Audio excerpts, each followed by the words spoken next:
Tal vez parezca extremadamente ingenuo pensarlo, pero no deberíamos temer. No deberíamos temer al ir caminando solas por la calle. No deberíamos sentir la necesidad de ir volteando constantemente a los costados, esperando que nadie vaya tras nosotras para hacernos daño. No deberíamos, pero no es así. Tristemente, muchas de las realidades que se viven hoy en nuestros países son otras, completamente distintas. Y dentro de esas realidades, alguien creyó que podía llevarse a Allison, que podía llevarse su esencia, sus recuerdos, sus aspiraciones, todo. Aunque siendo fríamente sinceros, muy probablemente ese alguien ni siquiera pensó por un momento en ella, en lo que era, en quienes la esperaban. Ese alguien creyó que podía hacerlo y lo hizo en marzo de este año, cuando Allison se dirigía a su hogar. Allison Pamela Bonilla Vázquez. Esta es parte de su historia.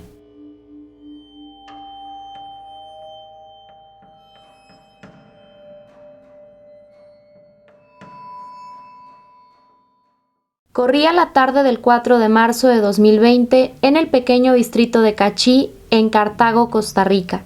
Pasadas las 6 de la tarde, Allison Pamela Bonilla Vázquez, de 18 años, salió del colegio Enrique Guier, en el que estudiaba por las noches. Pero aquel día, la joven solo tuvo una de sus clases, por lo que salió un poco después. Aprovechando que tenía un tiempo libre, se dirigió a la casa de una de sus tías que vivía muy cerca del colegio, pero desafortunadamente no la encontró.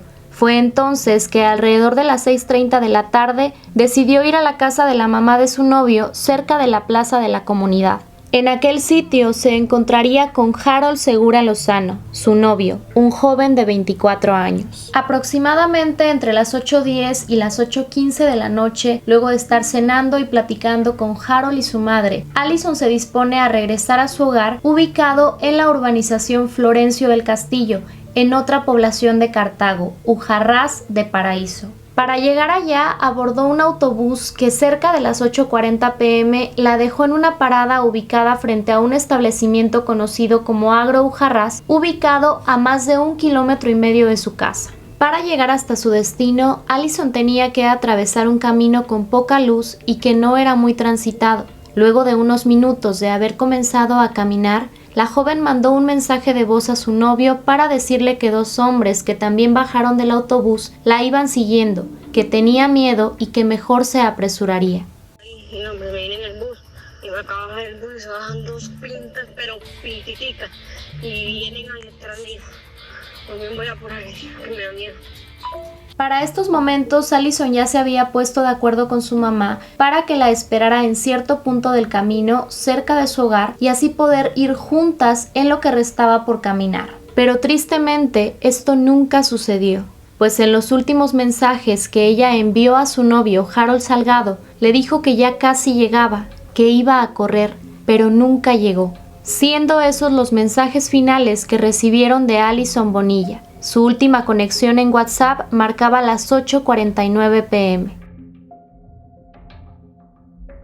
Allison, de 18 años, vivía en Ujarrás de Paraíso, en Cartago, Costa Rica. Era una joven alegre y extrovertida, pero tranquila, no se metía en problemas con los demás. Allison soñaba ser profesionista y para ello estudiaba la educación preparatoria en un colegio nocturno, el Liceo Enrique Guier, en las instalaciones de la Escuela Florencio del Castillo, en Cachí, Cartago. Aquella noche del 4 de marzo, los minutos se hacían eternos para la madre de Allison. Su hija no llegaba y tampoco contestaba los mensajes y llamadas que se hacían a su celular. Amaneció y Allison no llegó, por lo que el 5 de marzo su madre, la señora Yendri Vázquez, se presentó en las instalaciones de la Policía Judicial para interponer una denuncia por la desaparición de su hija.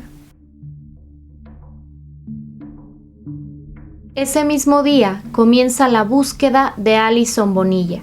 Durante las labores de rastreo en el distrito de Cachí, fueron encontrados unos anteojos que se confirmó por sus propios familiares pertenecían a la joven. Debido a este hallazgo, los agentes inspeccionaron el lugar y las zonas aledañas, encontrando un rastro de sangre, al parecer humana, de una extensión de aproximadamente 140 metros. Este rastro conducía al interior de una finca ubicada al lado del camino por el que Allison transitó aquella noche. La sangre fue analizada y se determinó que, en efecto, era sangre humana. Al llevar a cabo las pruebas para compararla con el ADN de la familia de Allison, los resultados fueron coincidentes. A raíz de esto, se comenzaban ya a formular con más claridad las conjeturas sobre el paradero de Allison Bonilla. La búsqueda se intensificó por semanas hasta que el 25 de marzo, luego de varias diligencias, el organismo de investigación judicial determinó que aparentemente tenían un sospechoso,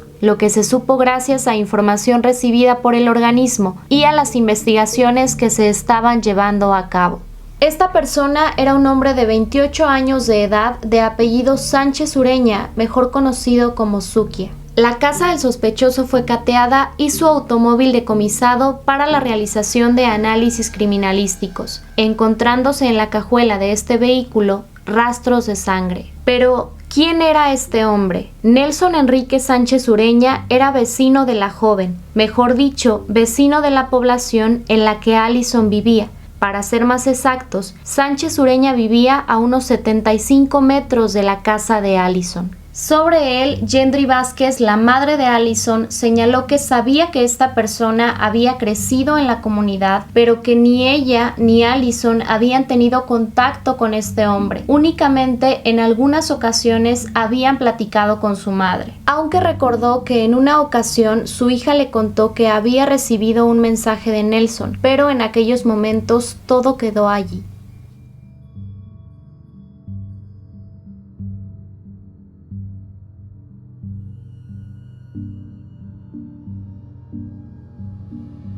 El domingo 4 de abril, una persona que caminaba por las inmediaciones de un cafetal cercano al sitio en el que Allison desapareció, encontró el documento de identidad de la joven, en otras palabras, su cédula de identificación, lo que en México es, por dar un ejemplo, la credencial de elector.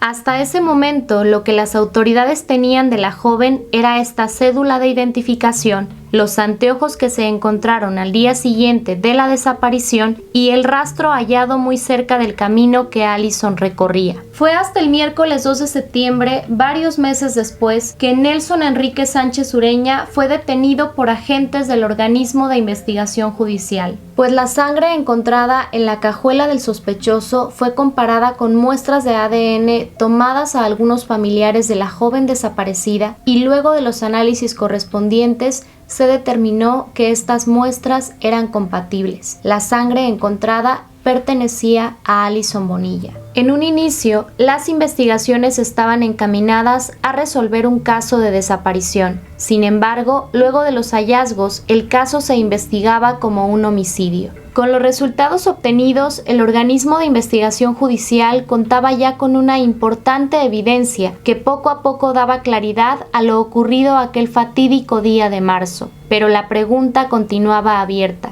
¿dónde estaba Allison?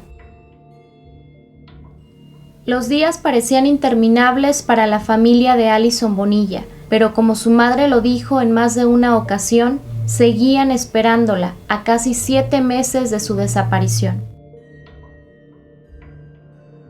Pero el viernes 4 de septiembre, Nelson Enrique Sánchez Ureña hace una terrible confesión. En su declaración ante las autoridades, aceptó por fin haber interceptado a Allison ese 4 de marzo cuando ella venía de la parada de autobús en la que bajó aquella noche. Se cree que con engaños, Allison subió al auto de Nelson Ureña y él la llevó a una finca, en donde la agredió sexualmente. Luego de esto, Allison fue golpeada en varias ocasiones por este hombre hasta que le quitó la vida. Sánchez Ureña la metió en la cajuela del vehículo y se trasladó a un terreno ubicado en Cachí, que es utilizado como basurero ilegal. Allí abandonó el cuerpo de la joven. ¿Recuerdan que en la nota de voz Allison dijo que 2 hombres la estaban siguiendo? Bueno, hay 2 hipótesis principalmente que se han planteado sobre esto. Se cree que probablemente las personas de las que hablaba Allison no la iban siguiendo, pero ella lo creyó así, tomando en cuenta que iba sola, que era de noche y que aparentemente no se sentía segura. Aprovechando esta situación, Nelson se habría acercado a ella para ofrecerse a llevarla a su casa, con otras oscuras intenciones de por medio. La segunda hipótesis que se propone al respecto es que tal vez una de las personas que Allison vio tras ella era Nelson, en complicidad con alguien más. Hasta el momento esto no ha sido aclarado. Luego de la confesión de Nelson Sánchez Ureña, la búsqueda se concentró en el terreno que éste señaló, el basurero ilegal en Cachí. Esta zona está ubicada a unos 8 kilómetros del sitio en el que la joven fue vista por última vez. El 27 de septiembre, cuando el grupo de rescatistas y otros voluntarios más se encontraban buscando en aquel sitio, un tío de Allison encontró un zapato y un calcetín de mujer. Al día siguiente, en el mismo basurero, se encontró el otro zapato, más prendas y los restos de un hueso humano. A unos metros del segundo zapato encontrado fueron hallados más restos y unos pantalones de mezclilla. Tristemente, los análisis bioquímicos y forenses confirmaron unos días después que efectivamente todo lo encontrado pertenecía a Allison Bonilla. Transcurrieron casi 7 meses desde aquel 4 de marzo y la esperanza concentrada de todo un país por encontrarla con bien se perdía. Aquella chica de 18 años, alegre y llena de vida, ya no estaba más aquí.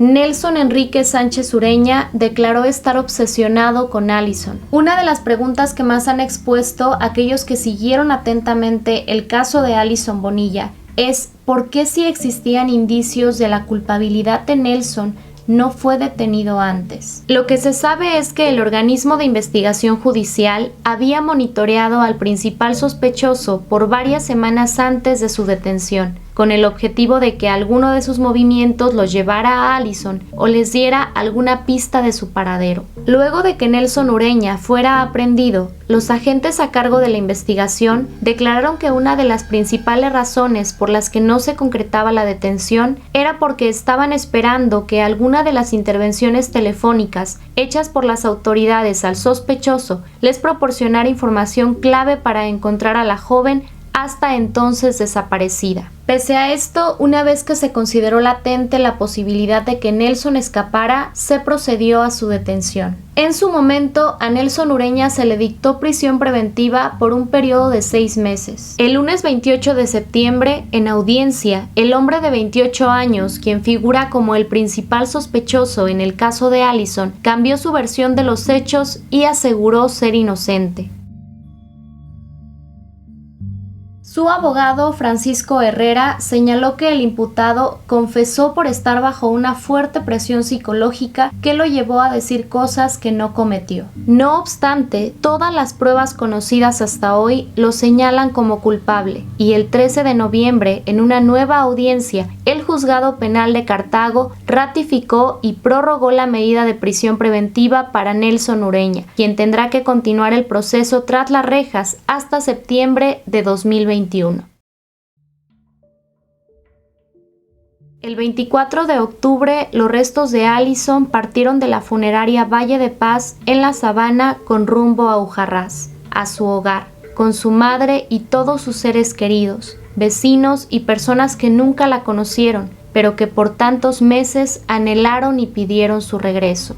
Una caravana inundada de sus fotos, aplausos, globos y girasoles, que eran sus flores preferidas, la acompañaba. Los gritos clamando justicia se hicieron presentes a lo largo del camino. Las muestras de solidaridad eran inmensas. Al día siguiente, Allison fue llevada al cementerio de Virricito, camino al mirador de Ujarrás, en donde el amanecer del día y los atardeceres la acompañarán por siempre.